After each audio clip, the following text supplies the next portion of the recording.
वो इनकी मंशा को साफ बताता है कि इनकी मंशा महिला विरोधी है।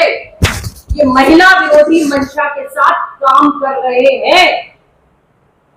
और ये 1 केस, 2 केस, 3 केस मैंने आपके सामने बोले। इन केसों की फहरिस्त है और आज ये केस महाराष्ट्र तक आने लगी। मैं आपसे अपील करूंगी, आपसे विनम्र विनती करूंगी, ये कहते हुए करूंगी कि आप सबके घर में भी बच्चियां हैं। जहां स्कूल से अस्पताल तक बच्चियां कहीं सुरक्षित नहीं है।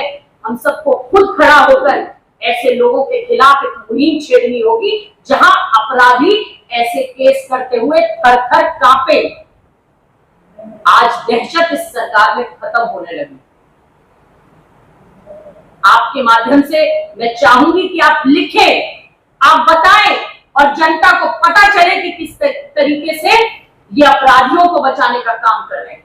जब तक मुखर होकर हम इस बात को नहीं कहेंगे तब तक ऐसे अपराध होने बंद नहीं होंगे। बहुत बहुत धन्यवाद। देखिए, मेरा मानना दूसरा सवाल है, एक माजी एक्स मेयर ने मात्र बोलकर उन्हें महिला पत्रकार का अपमान किया है जी, तो शायद आपके कान में बात आई होगी, इसमें है वो उसके बारे में आपका क्या महिला पत्रकार के साथ है आप? बिल्कुल, मैं महिला पत्रकार के साथ हूँ और पूरे देश में जिस किसी महिला के साथ ऐसा, एक महिला होने के नाते जब तक ये मुद्दा आधी आबादी का मुद्दा नहीं बनेगा, हम देश की आधी आबादी, और जब तक इस मुद्दे पर हम एक होकर काम नहीं करेंगे तब तक महिलाओं के साथ ऐसे अपराध होते रहेंगे। आंध्र प्रदेश में जो पुलिस ने एनकाउंटर किया था ऐसे केस में, तो उनको शिक्षा मिलती है, कुछ हो सकता है। देखिए, मुझे ऐसा लगता है कि जब आपको पता चल जाए कि ये अपराधी है और जब अपराधी कबूल कर ले तो फिर रुकना नहीं चाहिए। क्योंकि हमारे देश में जिस तरीके से लगातार बड़े से बड़े वकील लगा दिए जाते हैं और इन केसों को खींचा जाता है, फिर ये लोग जमानत पर और पेरोल पे आने लगते हैं। आप देखिए किस तरीके से पेरोल पर अभी आशाराम बापू और वो दूसरे महाराज भाजपा की मदद करने के लिए जिनके प्रवचन जा जाके भाजपा के नेता सुनते हैं, वो किसी से छुपा हुआ नहीं है। जब तक सरकार में बैठे लोग इन लोगों को संरक्षण देंगे कुछ होने वाला नहीं है। सरकार को नीतियां बनानी पड़ेगी और ऐसी कठोर नीतियां कि ये मुद्दा आधी आबादी का मुद्दा बने और देश में ऐसा करने वालों की रूप का ये कायदा कानून जहाँ पर बनाया जाता है, एमपी होंगे, एमएलए होंगे, ऐसे 150 एमपी और एमएलए है अपने पास जिन पर ये गुने दाखिल है और उसमें कांग्रेस सेकंड नंबर पर। क्या बोलेंगे इसके बारे में? देखिए, मुझे लगता है हमारे नेता राहुल गांधी, वो सीधा और साफ कहना है उनका, कोई भी व्यक्ति अगर ऐसा है कर रहा है तो उसको सख्त से सख्त सजा मिले। तो आपके जो एमपी और एमएलए है उनके आप कार्रवाई की डिमांड करेंगे? बिल्कुल करेंगे। जो कोई भी कर रहा है, हमारी पार्टी ने हमेशा से किसी को बचाया नहीं है। जैसे यहाँ कुलदीप सिंह सेंगर को बचाया गया, जैसे यहाँ ब्रिजभूषण शरण सिंह को बचाया गया, जैसे चिन्मयानंद को बचाया गया, और जैसे अभी बदलापुर के केस में स्कूल में बैठे हुए उन ट्रस्टियों को, उन मेंबर्स को बचाया गया, जिन मेंबर्स की जो बीजेपी के लोग हैं और स्कूल के बोर्ड में मेंबर है। मैडम अपना हाई कोर्ट में जो इन्वॉल्व होगी, मुंबई हाई कोर्ट इन्वॉल्व होगा ये केस में, बदलापुर के केस में, उसके ताल्लुक से मुझे थोड़ा। देखिए, मुझे लगता है कि इस केस में जल्दी से जल्दी बच्चों को न्याय मिलना चाहिए। मैं कोर्ट से अपील करूंगी कि जब तक कोर्ट, प्रशासन, सरकारें एक नजीर पेश नहीं करेंगी, ऐसे अपराधियों को जल्द से जल्द फास्ट ट्रैक कोर्ट्स में सजा नहीं मिलेगी, तब तक देश की बच्चियों की सुरक्षा में ऐसे ही सेल लगती है। बीजेपी की कोई भी महिला स्पोक पर्सन हो या कोई प्रेसिडेंट हो इस मुद्दे पर बोलने के लिए तैयार नहीं है। यदि कोई दूसरा पार्टी का करता है तो पहले रोड पर आते हैं। जी, अभी चुप्पी साधे हैं। देखिए, मैंने भारतीय जनता पार्टी के नेताओं का ये दोगलापन देखा है, लगातार मैंने ये दोगलापन उनका देखा है। वो हथनी के मरने पर बोलते हैं, लेकिन देश की दुर्भाग्य है कि देश की बच्चियों पर नहीं बोलते। ये इस केस में जो है तो सरकार की तरफ से एडवोकेट उज्जवल निकम लाया गया है, तो उसका भी विरोध हो रहा है। जी, बीजेपी के कैंडिडेट थे, क्या वजह? देखिए, मैंने आपको पहले ही कहा, जिस तरीके से इस केस का टाइमलाइन रहा, जिस तरीके से एफआईआर रोकी गई, जिस तरीके से पॉक्सो नहीं लगाया गया, जिस तरीके से स्कूल के सीसीटीवी नहीं थे, जिस तरीके से स्कूल बोर्ड में बीजेपी के मेंबर बैठे थे, ये बताता है कि इस सरकार की मंशा क्या है। इस सरकार की मंशा है ऐसे अपराधियों को बचाना। मैडम जो आंदोलन हुआ, लगता है कि ये आज जो गुनेगार है इनको शूट कर देना चाहिए, तो एनकाउंटर कर देना चाहिए। देखिए, मुझे लगता है कि इनको फांसी पर चढ़ा देना चाहिए और जब पता लग जाए कि ये अपराधी है तुरंत के तुरंत कार्रवाई होनी चाहिए। केसेस में एक तो बहुत सालों से ऐसे केसेस चलते हैं और ये अपराधी बहुत से तो जेल में आज गुस्सा है, ठीक है, समय जाने के बाद कोर्ट का आता नहीं है। और मैडम हाथरस से लेकर बदलापुर तक कुछ भी नहीं बदला। हाथरस में जो कांग्रेस ने इनिशिएट लिया था, बिल्कुल, और आज बदलापुर में भी आप इनिशिएट लिया, कल महाविकास आघाड़ी की ओर से बंद है महाराष्ट्र। जी। कैसा देखते हैं कि कोर्ट भी सुमो तो नहीं ले रहा है कुछ चीजों पे, कोर्ट को कन्वीनियंट करना पड़ रहा है कॉमन को। कैसा देखते हैं कोर्ट को भी आप कुछ इसमें कहना चाहोगे?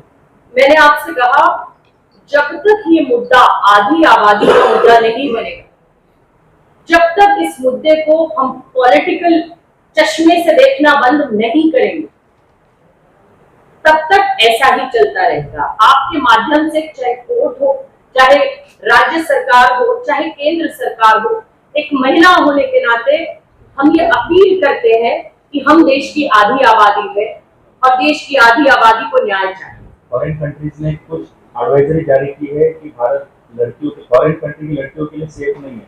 ये फॉरेन पॉलिसी में सबसे बड़ी शर्मनाक बात है फिलहाल। कैसा देखते हैं? देखिए, मैंने अभी आपको कहा कि महाराष्ट्र देश में केस बढ़ रहे हैं। मैंने आपको देश के बड़े बड़े हाईलाइटेड केसेस भी बताए हैं और बहुत सारे ऐसे केसेस भी होते हैं जहां बच्चियों को अपने आप को आग लगानी पड़ती है मात्र एक एफआईआर के लिए।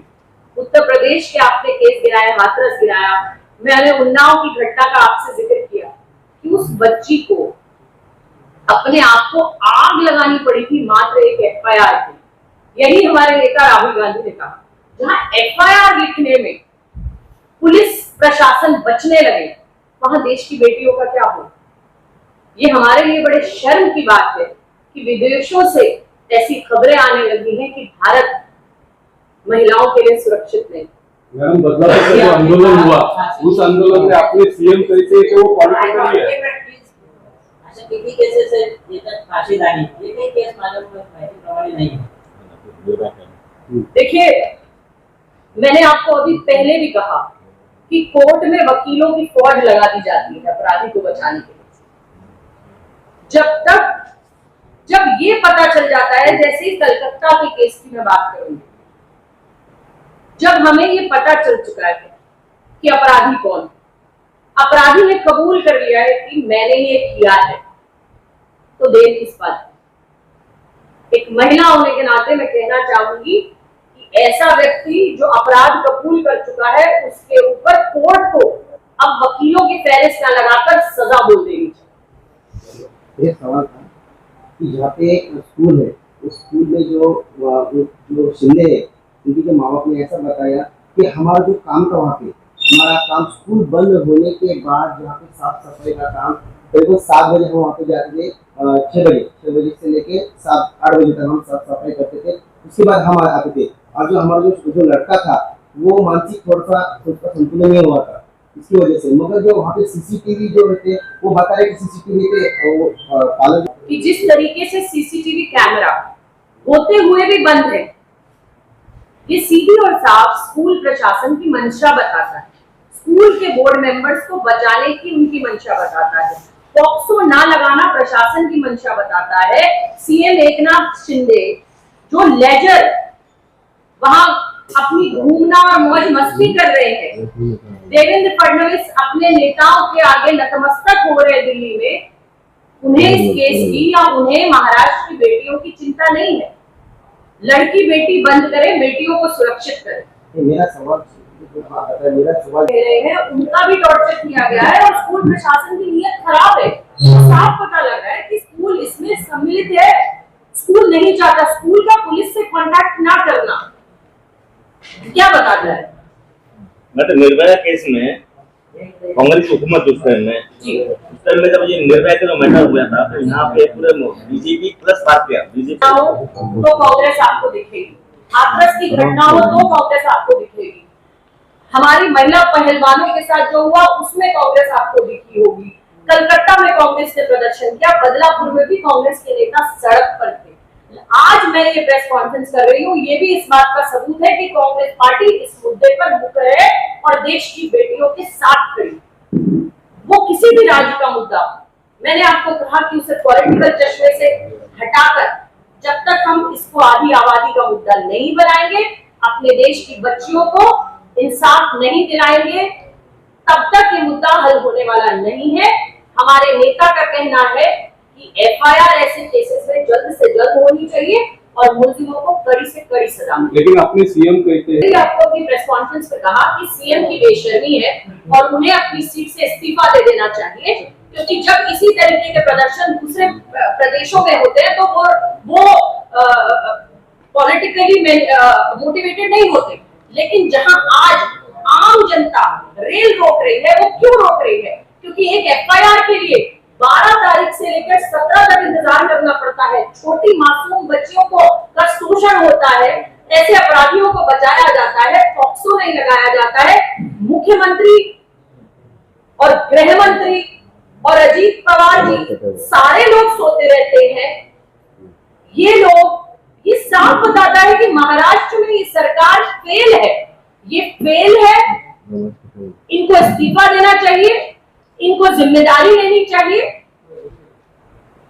इस केस में, क्योंकि जनता की आवाज को अगर ये पॉलिटिकली मोटिवेटेड बताते हैं तो इन लोगों की खुद की गलत मंशा है और ये बच्चियों को इंसाफ नहीं देना चाहिए। मैम, बीजेपी और आरएसएस का जो हिडन एजेंडा है मनुस्मृति का राज्य फिर से लाया जाए, क्योंकि मनुस्मृति में लिखा है घोर शूद्र नारी पशु गवार ये ताड़न के अधिकारी है, वो सक्सेस हो चुके हैं कि इस घटनाओं से? मुझे लगता है जिस तरीके से भारतीय जनता पार्टी अपने ऐसे भ्रष्ट नेताओं को, बलात्कारी नेताओं को, शोषण करने वाले नेताओं को बचा रही है। आज महाराष्ट्र का केस देख लीजिए, मणिपुर में प्रधानमंत्री की चुप्पी देख लीजिए, ये बताता है कि इनकी ये जो मंशा है ये आज सड़क पर है, जनता को पता चल रही है। जनता इन्हें आने वाले समय में जवाब देगी। अपनी बच्चियों का बदला हमारी बच्चियों के साथ, देश की बच्चियों के साथ जो हो रहा है, उस पे हम अपने देश की बच्चियों के साथ हैं और इनको छोड़ने वाले नहीं।